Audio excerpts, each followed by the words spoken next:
What is up, YouTube? Long time no see. We're back at it again, and I got a cool update for you today. So, a really big update actually. I officially have sold Buckingham, Little Seaford Hunt Club that you've seen us hunting at for the last, I don't know, 10, 11 years now. But the bigger news is we got a new spot. So I sold Buckingham to fund this beautiful little cottage out here in Mathews, Virginia. And man, what an upgrade. If you notice, I got electric wires running into the house, which means power. No more solar panels.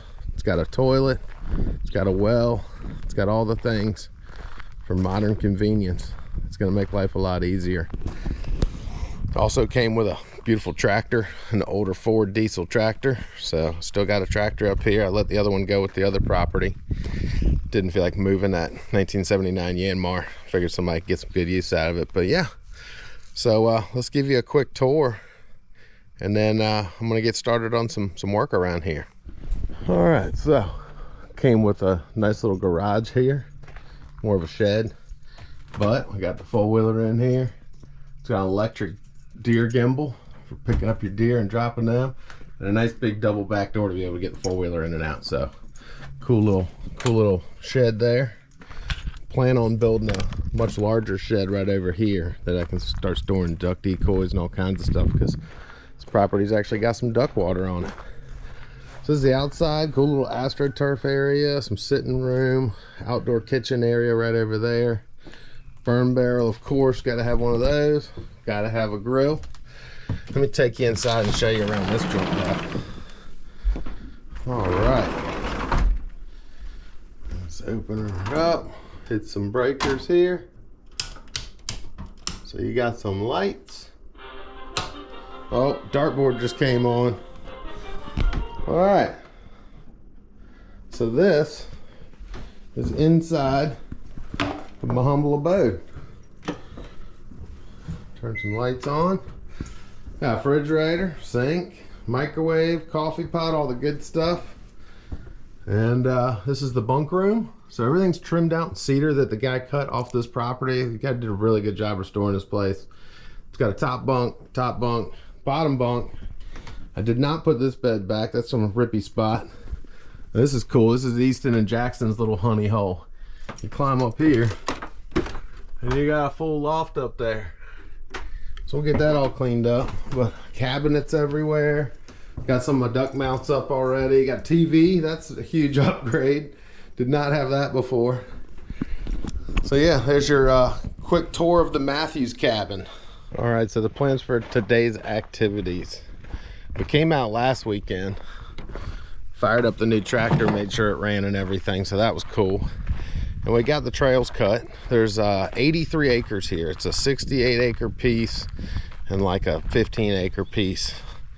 It's actually broke up into 12 separate lots, but it's all contiguous except for one block that has a little bit of woods between it. So we came out last weekend, fired up the tractor for the first time, got that running, did an initial overview on it. There's a few things I need to work on, but it runs, it works, it can do the job for now. So we came out last weekend. We ended up doing some hunting.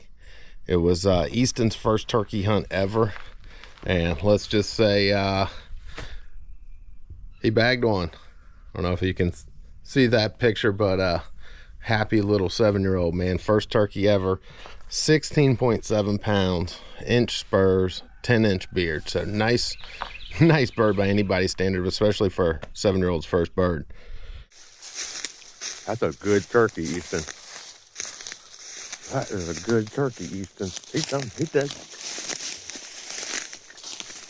That is a good turkey, Easton. Picture perfect hunt. So today we're back. We're going to get back on the tractor. We're going to finish cutting everything that we didn't cut last week. And last week what I did was I cut strips into all the fields. There's about 3/4 acre fields throughout the property that they've made food plots out of. They're full of clover. They're beautiful, but they need to be cut to keep that clover in good health. If you keep it cut down, that clover will continue to grow, but if it gets overgrown, that will choke the clover out first and foremost. So it's important to keep it cut. So we cut strips in it last week, And after we did that, I sprayed it. I got a sprayer on the four-wheeler right now, and we sprayed those strips, and we're getting it prepared to plant milo, millet, and sunflowers. We're going to have a great dove shoot out here, I think. So back this week, we're going to respray those sections again. If I get time, we're going to try to till some of it up with some, there's a disc for a four-wheeler that came with the property. I'm going to try to use that. But more importantly, I want to spray it one last time to really kill it down on those strips, and I'm going to cut the rest of the property. We'll probably come back next week and plant it. And again, we're going to plant this in milo, millet, and sunflower. So I'll show you that when we get out to those fields, but just a rundown of what we're doing today. All right, so if you don't have one of these, I highly recommend it. This is a sprayer that goes on the back of your four-wheeler. Right now I just got it strapped on, kind of rigged up here, but this thing is awesome. It'll spray out of these nozzles, and it sprays in a 45-degree angle. You can do big passes. It'll spray about 8 feet wide at a time. We're gonna fill this guy up with water out of the well, dump some concentrate in here, and go do our spraying. All right, so we're about to pull into, I call this this is the blueberry field. So give you the rundown on it here when we get up here. But pretty trails through here.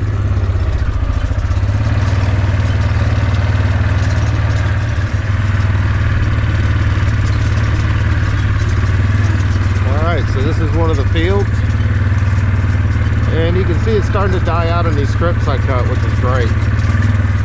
But these are going to be doe plots in these strips. Sunflowers, milo, and millet. All right, so this is field number 1.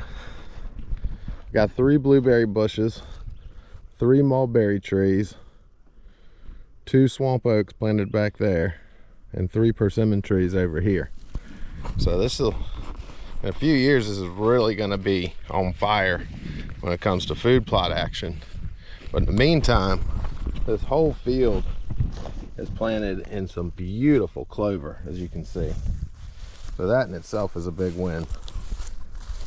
Now this is a cool discovery right here.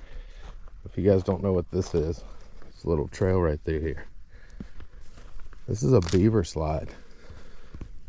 This is where he's slipping in and out. And that's pretty cool. He's coming right in here. He's making, there's a beaver dam back in here somewhere, because it's flooding back up towards the road.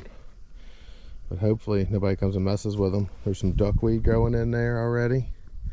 So there's all kinds of stuff growing on the surface. That's good. Should be great habitat for some waterfowl. All right, food plot field number 2. This one's pretty cool. Got a little ground blind that came with the property. I've got 2 mulberry trees planted over there. We got 4 pear trees here. And there's a couple pecan trees back here. Make sure we don't step on them, because they're still really small. And 3 more persimmon trees. Should have a little mixed crop in this field as well. This is going to be another one of those. In about 8 years, it's just going to be gangbusters with deer. These fruit trees pull in a ton of wildlife pretty much all year round, because I planted stuff that's going to drop off the trees from July all the way through damn near December. So we're going to keep it up. I'm just going to check on all my plants. There's one of those persimmon trees right here, you can see, coming along nicely. So that's good. Need to water these guys. They're getting a little wilty. So we're going to go get some buckets of water, come back through and water all these things. Well, we got everything sprayed. Everything's looking good. Now it's time to try to put a turkey to bed. And what I mean by that is, we're going to go out. It's Friday afternoon. We're going to go listen and see if we can find a turkey gobbling somewhere this evening. And then that will tell you exactly where he's going to be tomorrow morning. And then we'll go try to set up on him and hunt. So I got my buddy Kegs coming over. Y'all seen him before. And we're going to go back here and just see if we can scout some birds out, see what's going on. Hopefully we find one gobbling, and hopefully we get set up on him in the morning and everything goes exactly to plan and we get a gobbler.